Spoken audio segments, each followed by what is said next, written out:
Hello and welcome back, everyone. We are on Unit 10.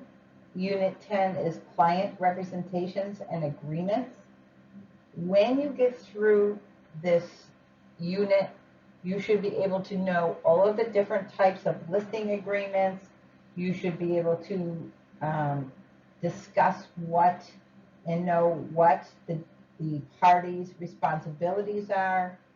Very important is for your exam to know what the different types of um, listing agreements are. You'll be able to know what a CMA is. And basically, we're going to be talking about this because there's so many contracts that we use throughout the typical real estate transactions. It's the agreement between the broker and the sales associates, between the buyer, between the seller, and so forth. So basically in this, we're going to be looking at the agreements which brokers can use when they are acting on behalf of their buyer or seller for a fee. So the most common agreements that we are going to be using when we're working with sellers is that listing agreement, and with buyers, the buyer representation agreement. The client representation agreements are, for the seller, are, excuse me, there are three different types of listing agreements. One is the exclusive right to sell. That's the one that we want. The exclusive right to sell means that no matter who brings that buyer to the table, whether it be the co-broke, whether it be the seller themselves, we are going to be due a commission for that. The second one would be the exclusive agency, excuse me. Exclusive agency, the seller retains the right to bring the buyer. So the seller will say, listen, I want you to list my house for me. You bring a ready, willing, and able buyer to the table, and I will pay you that agreed upon commission. However, I may know some people that are interested in purchasing this house. So if I find my own buyer, I'm not going to pay you. We don't usually use that listing. That, of course, will depend on whatever office you go to. Your broker and so forth will dictate, how he wants to handle or she wants to handle that. But if you think about it, we're going to take that listing. We're going to get those photographs done. We're going to get all the publicity out. We're going to blast it on social media. There's a lot of work and preparation that goes forward before you get that house listed on the market. So you do all of that work. It could take weeks to get the house prepared, the seller prepared, everything ready to go. And then the buyer says, oh, wait a minute, I think that my friend's, daughter wants to buy the house. So see you later. We don't really want to do that. We want to get paid for our hard work. So that exclusive right to sell, no matter who finds that ready, willing, and able buyer, the seller will be able to, or the listing agent will be able to complete that transaction and get paid. Exclusive agency, the buyer retains the right. The other one would be the open listing. The open listing generally happens, and you'll see this on the exam. The open listing generally happens if somebody needs to sell their home quickly. It could be for any reason. Maybe they're, having financial hardships and they want to sell their house before they lose the house. Maybe they're being transferred out of state. Whatever the situation is, they need to sell it very quickly. So they are going to open this up to any of the offices in the area. They're going to call all of the offices and they're going to say, listen, I need to sell my house really fast. Whoever brings me that ready, willing, and able buyer, I will give them a commission. So I think that on one of the slides you might see regarding this, I have a picture of a house that has all these different real estate signs on there. ABC Company, 123 Company, whatnot. We don't do that. We don't all just go put our signs out there, but I put that there for a reference. So you think about an open listing. They want to sell the house quickly and they want to open it up to any of the offices in the area. Whoever brings them that ready, willing, and able buyer, and then the seller accepts, that's who will get the commission. And then the next would be the net listing. The net listing is illegal in Massachusetts as well as many other states. So a net listing would pretty much be your seller says to you, okay, I want to list my house. All I care about is I want to net $250,000 in my pocket. And you're thinking, oh my gosh, there's no inventory. This is great because I know I can list this house for $225,000. And you're thinking you're going to get that $25,000, as a commission. You can't do that. When you take a listing agreement, you can set a price. You can say, I want $10,000 to sell your house, period. Or what's more typical is you will set a commission. I am going to earn X commission for selling your house. A net listing, nope, that just means whatever the seller wants, the seller gets, and that listing agent can get anything above that. Remember, for your exam, you'll see it on Massachusetts, and you will see it on your general, most likely. Net is illegal in Massachusetts and many other states. All right, so those are the types of listing agreements that you're going to want to make sure that you know for your exam. A listing involves cooperating brokers. Because of multiple listing, you might hear somebody, or you might already have used this on your own when you were looking for a house. They say, okay, let me set you up on MLS, and we'll have all the listings that are that meet your criteria. We'll have them sent to your email. So you're going to set your clients up on MLS. Why do we do this? We want to be able to share that listing fast and wide so that we can ultimately get that house sold as quickly as possible and for the best price for your seller. How do we terminate these agreements? So again, for your exam, I want you to make sure that you pay attention to how a listing agreement or a buyer agreement is going to be terminated. The thing that we really want is the purpose is fulfilled, right? So we list a house, we sell the house, and once that purpose has been fulfilled, meaning that house sells, that agreement, that listing agreement is going to be terminated. Best case scenario for everyone. If the term expires, so when you're looking in your book and you see those listing agreements, you're going to see dates in there. Dates are really, really important for you to make sure you stay on top of, whether it's that listing agreement, whether it's when the commitment letter is due from the lender, when the home inspection date comes, because once those dates expire, that means that contract or that agreement is expired. So you want to make sure that you pay attention. If you list a house, and of course, again, in this day and age with listings in such short supply, we don't usually run into this. But say you list a house and you say, okay, we're listing it from January 1st until April 1st. Once that April 1st is upon us and your listing has not sold, you need to go back to that seller and say, hopefully you've probably talked with them in the meantime to say, maybe we need a price adjustment. Why isn't this house moving? Maybe they need to clean up the curb appeal a little bit more, whatever the case is. But when you're getting close to that expiration of that term, you want to make sure that you get either another listing, they extend it or whatnot, because once that term expires, that agreement is going to be expired.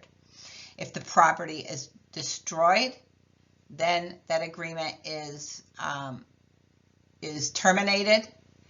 If the title is transferred by an operation of law, meaning if the property goes under bankruptcy or some other operation of law or foreclosure, then that will terminate the agreement.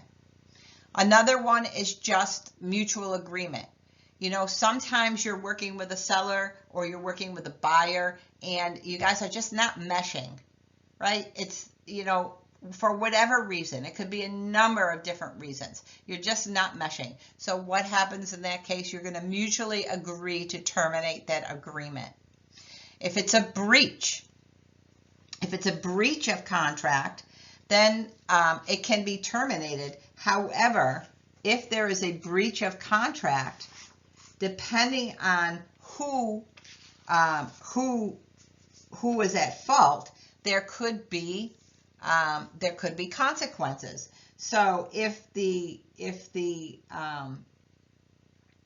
seller, for example, breaches the contract or backs out of the deal, there could be the broker could be still entitled to their commission if they had brought a ready, willing, and able buyer that is, and initially the seller has accepted it, then he backs out. He could have consequences.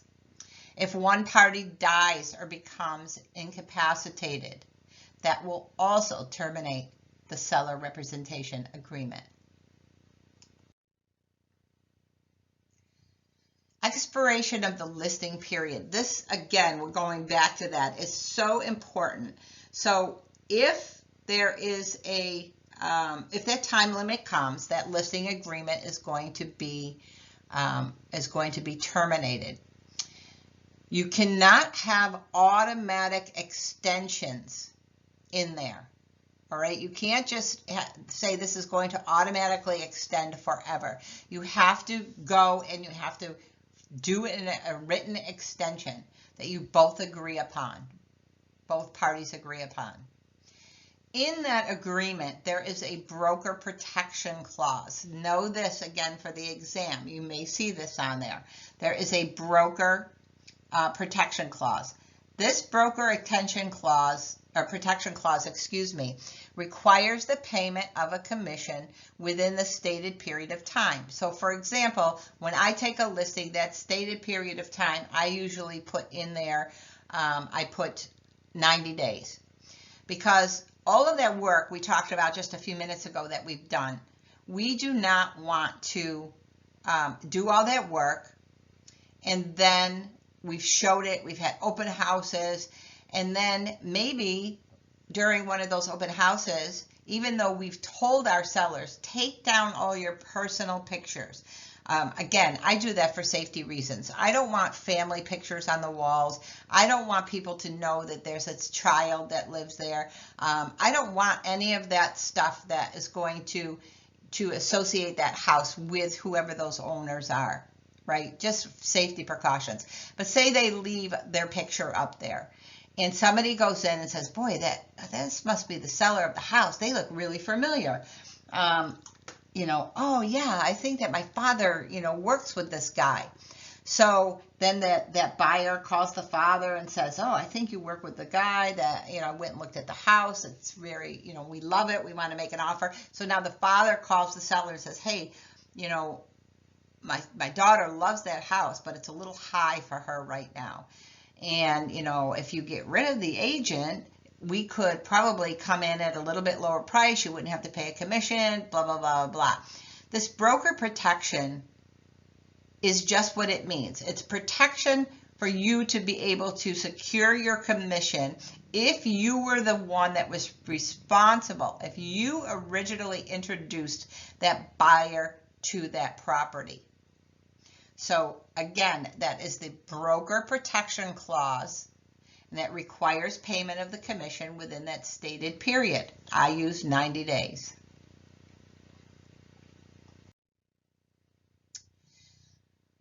What is that listing presentation? That listing presentation is called a CMA. Some of you that are out there that are brokers might be using this, and you might say, oh, we call it a price. Sorry. Sorry. You might call it a price opinion. It doesn't make any difference what it's called. Normally we will call it a CMA, a comparative market analysis. When we go and we do this comparative market analysis, we are going to be doing the same types of things that an appraiser would do when they go and appraise the property for the lender or for the seller, whoever wants the appraisal. They're going to look at the condition of the house. They're going to look at what homes have sold within a short period of time in that surrounding area that are similar to this property, meaning the same square footage, maybe same bedrooms, bathrooms, lot size. They're going to try to get as many common features in there as possible. And then they're going to say, okay, these houses are very similar. They sold for X. So now we know when we're doing our comparative market analysis that this is what we are going to be most likely listing our house for. And we know it's most likely going to sell because other houses that were similar sold for that price in the area.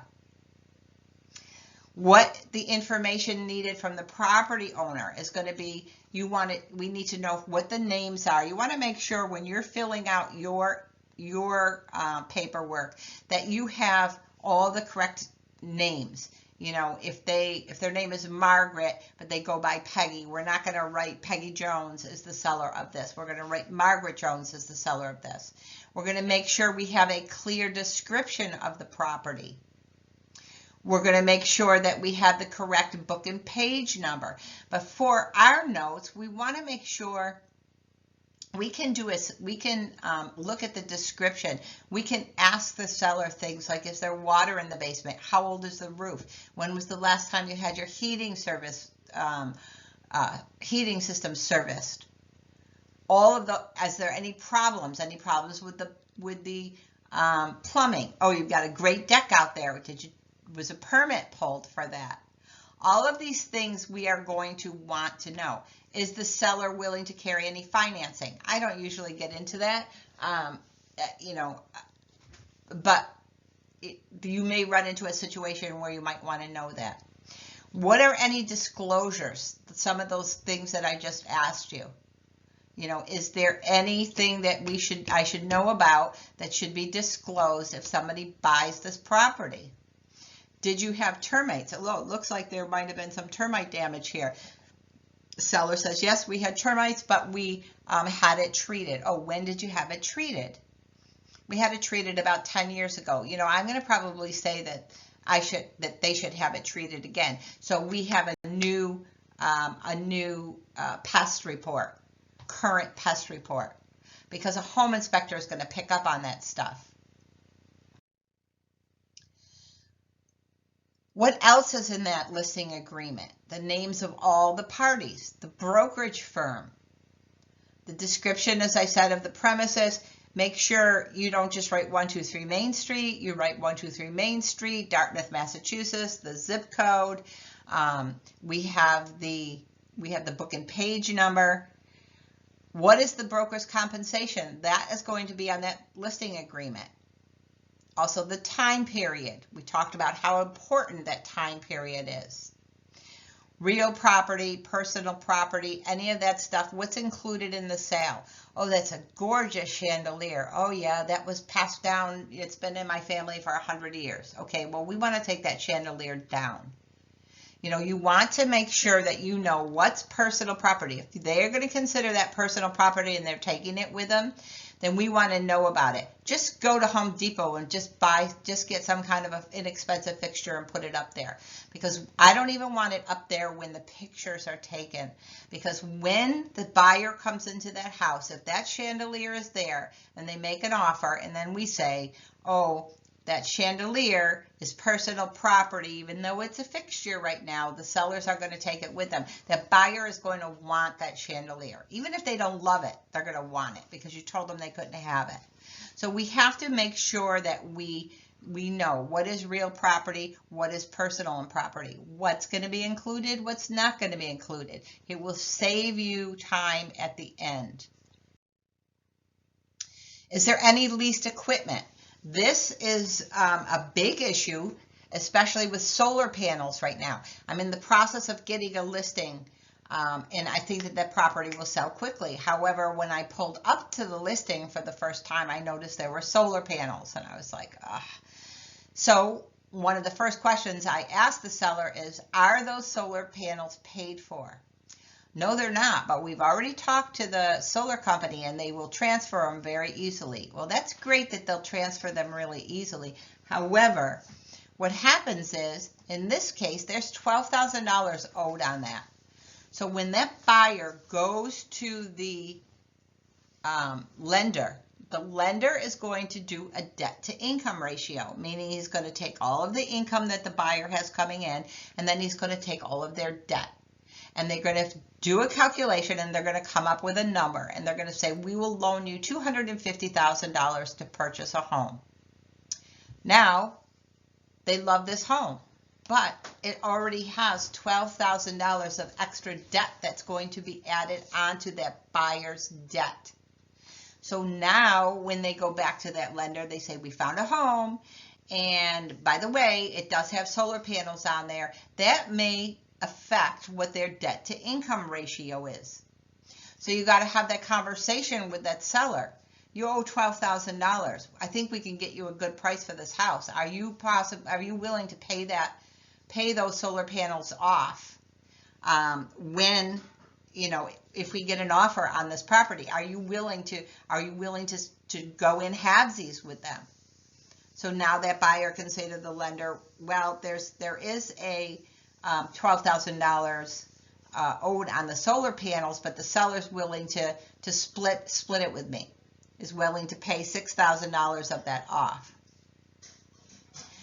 Who the closing attorney, title company, escrow company, that stuff you're not necessarily going to know until till the lender tells you who they're using as their closing attorney. But you do want to find out, is your seller going to be using their own attorney? Are there any encumbrances? You can sometimes go and look at this on the deeds, but the seller may know this. Are there any liens on the property? Are there any easements on the property?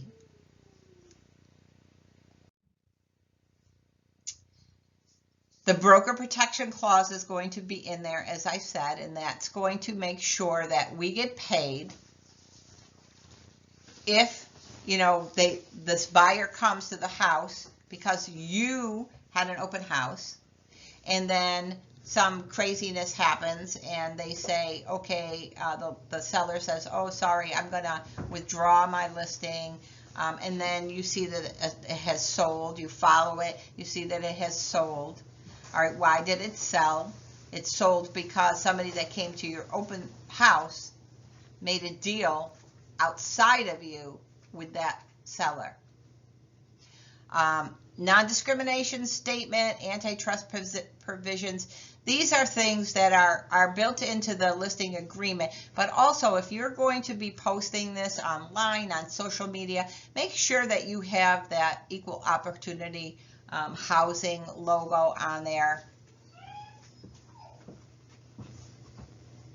You want to make sure that the signature of all of the parties that are involved in that transaction are going to be, are signed it, date and sign the contract.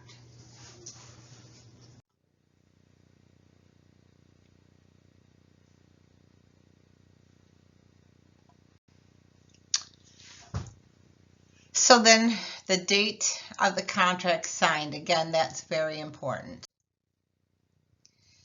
If you are going through your books from page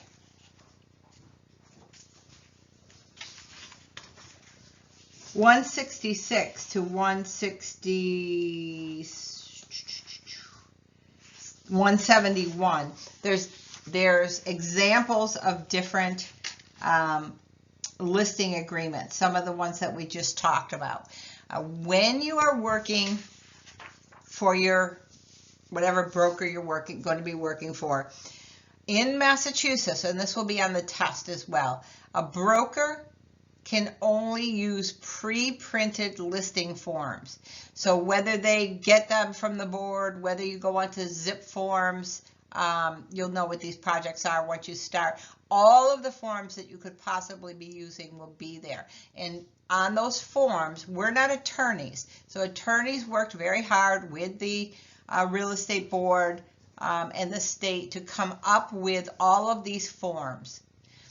We can't just take a blank piece of paper and start writing out an offer or purchase and sales agreement. We're going to use those pre-printed forms, and we are only allowed to fill in the blanks. There's a couple of areas here and there that you can add some notes or so forth, but pretty much we can only fill in the blanks. So you'll see those forms on there. They're not quite the Massachusetts ones. And then also, I do not have a dog fight going on in my back. You can probably, let me see, you can see them. I have a new little puppy and an old man, and they're just playing. So don't get nervous. Everything's under control, believe it or not. That's my old man coughing. So on page 172, when we talk about the listing price, who sets the listing price? The seller and the real estate professional is going to set the listing price. Of course, we're going to do that comparative market analysis. We're going to talk to the seller about what their wants and needs are and so forth. It also will talk about the broker's compensation, and it gives you a little bit of a math concepts on page 172. We do those. That's simple.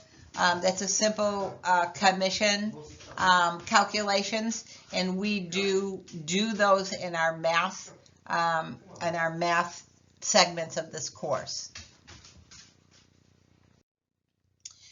Client representation agreements, and then oops, let me go back here for a second. Sorry about that. Maybe I can't.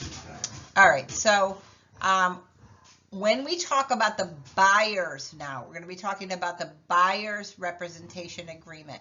A lot of those same things are going to be on there. We need to know who the parties are, what the brokerage firm is, time constraints. All right, time constraints are going to be on there.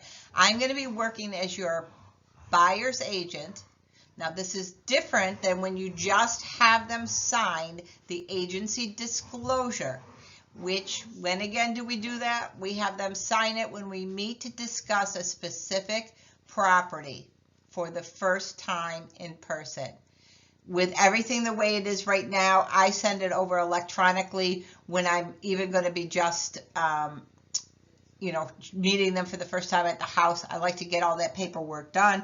You don't just say, here, sign this. I'm your, this is the agency disclosure. You tell them, by law, I have to give this to you. On the back of it, you're going to go through all of the different types of representation they could have, and you're going to explain it to them, and then you're going to have them sign it. This is something different. This is so when you're working with that buyer, you're going to be working very hard for them, especially in this market. You're going to be doing market analysis. You're going to teach them how to write letters to the seller. You're going to be trying to get them in as soon as you can, as soon as a property that comes on the market meets their criteria. You're going to be working very, very hard and probably spending a lot of time with them, because unfortunately, one house that they might want to make an offer on is going to be 10 other people are going to be making an offer on the property as well. So it's good then to have these buyer agreements, buyer representation agreements. These agreements are going to have, as I said, the names of the parties, the real estate company, that the agent or whoever is filling that out is responsible, works for. And then you're going to have those dates. I'm going to be working as your buyer's agent from January 1st and then you talk to them. Maybe they don't want to work with you for 3 months. Maybe they're not sure if they do. Do it month by month. It's going to have a compensation part in there. So that compensation part, again, when you do my lessons, I have this one meme. Sorry, the dogs are really going crazy right now. You'll have this one meme, and it's this little kid, and he's saying, what do you mean I don't have to pay for buyer representation? On that buyer's representation agreement, and I think that you might have a sample of that in the book as well, it's going to say that we, the agent, are going to be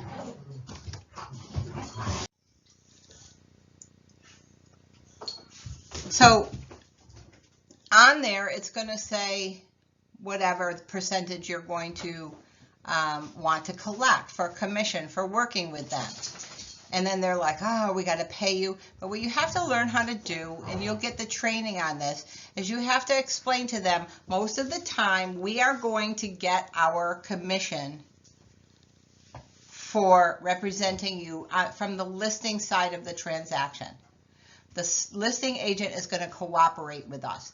So if it's like short, say you want to get, 3 apples, and the listing agent is only charging 2.5 oranges. You could conceivably by this contract make up that other small percentage. However, I don't usually do that. I just tell them, listen, this is really here so that, and I explain to them what my job is going to be, how I'm going to be helping them, what I'm going to be doing for them, how it's going to take a lot of work, a lot of my time, and so forth. And I tell them that this is if you forget about me. If I've showed you 25 houses and you go by an open house and you say, oh my God, that's the house of my dreams, maybe it's sitting in your mailbox. Maybe I've already sent it to you and it's in your email. You just haven't seen it yet. So you go in, and we, as the listing agent, will have a sign-in sheet, and we'll have something that says, what's your name and address, or what's your email? Are you working with an agent? That's the key point we want to know from people walking in there. And if they check off no, or they forgot about you, and then you find that they went and purchased this house, then yes, you can go back and you can collect a fee from them.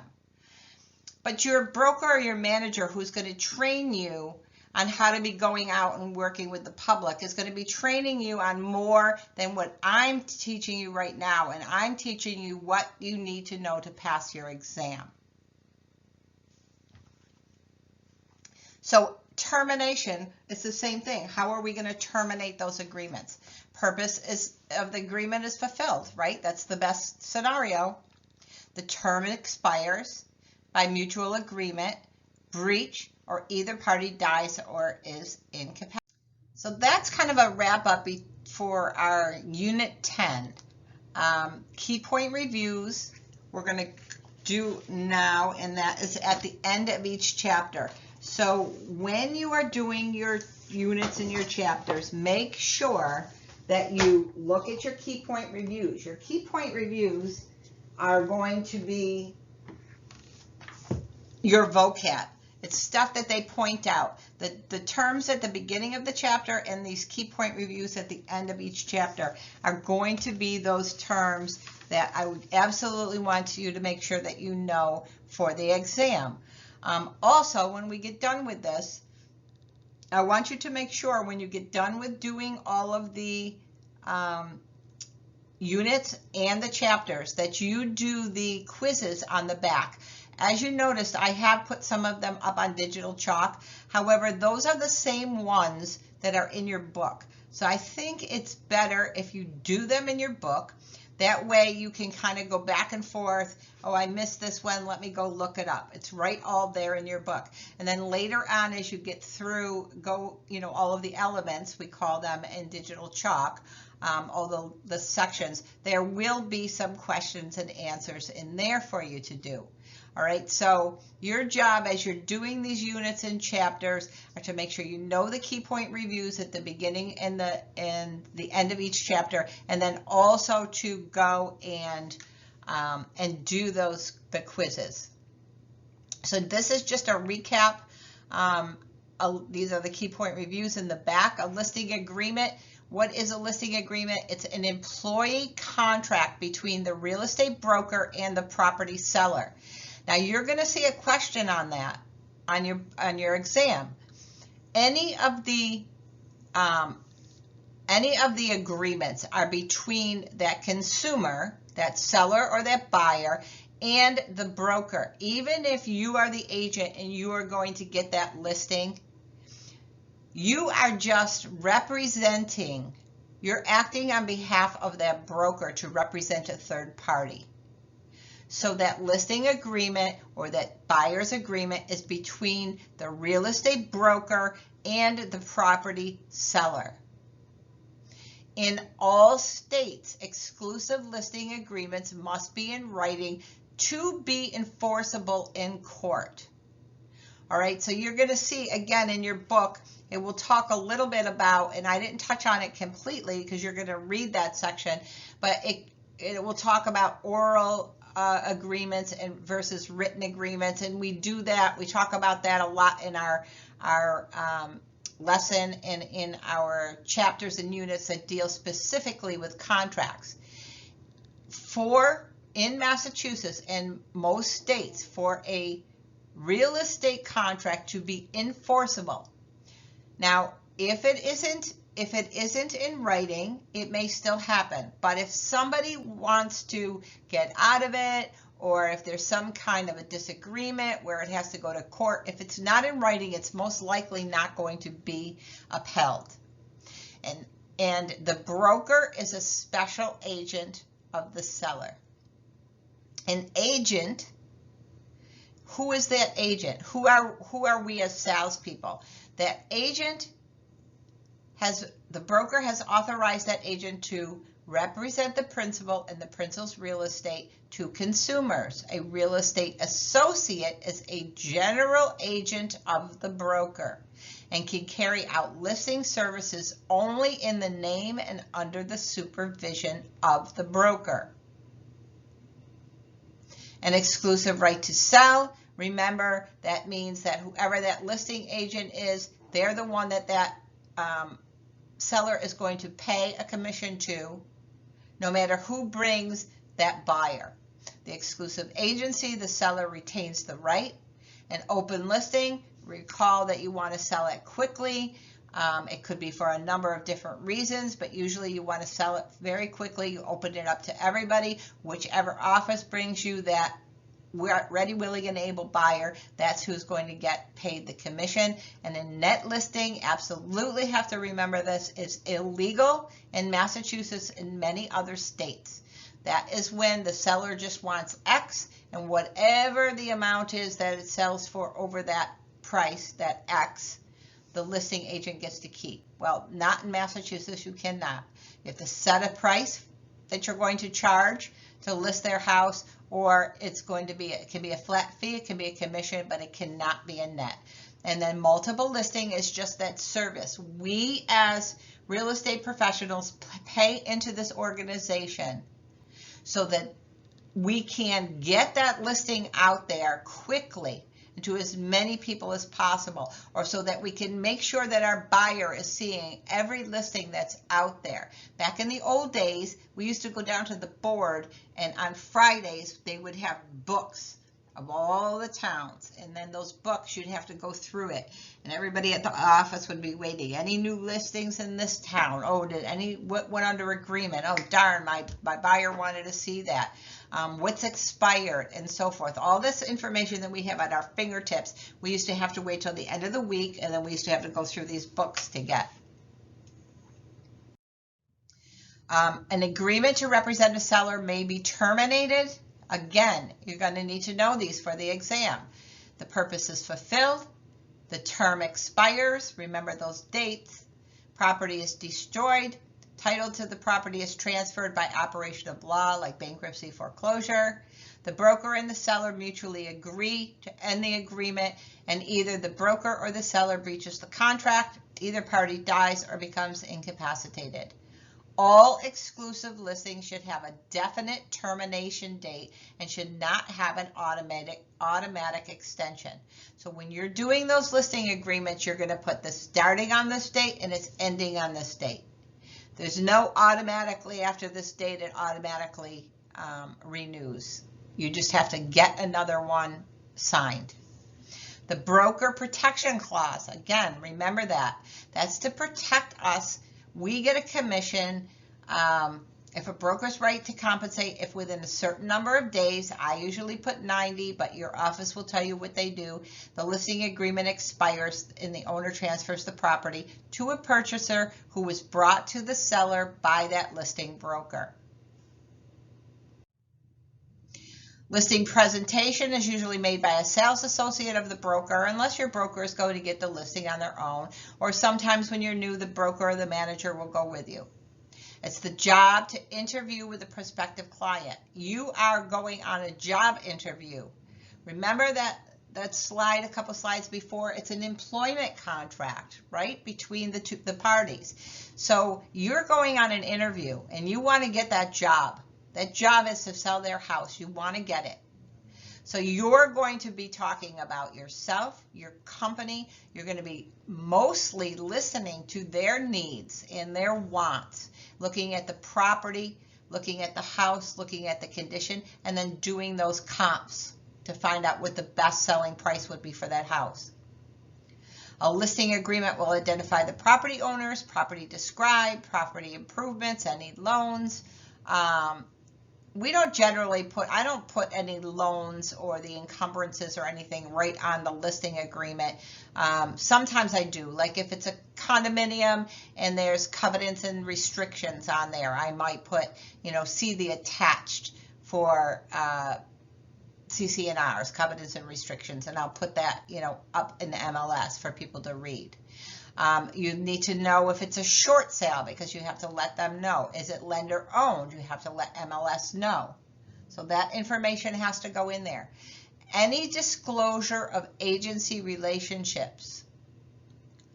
So if a buyer you're presenting an offer, you have to send that agency disclosure with it to show how you are coming into that transaction.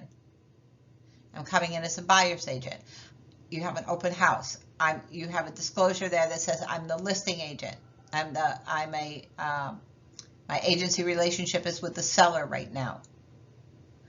Listing agreements must specify any personal property. We talked about that. If there's personal property that might seem like it's an attachment or is an attachment, make sure that we know about that. You find out about that ahead of time so you can address it. Buyer representation, same thing, an employment contract in which the prospective buyer employs a broker for the purpose of finding the house. The buyer's broker will be compensated by a retainer, a flat fee, hourly rate, whichever, but it has to be determined in that agreement. And then the termination is the same.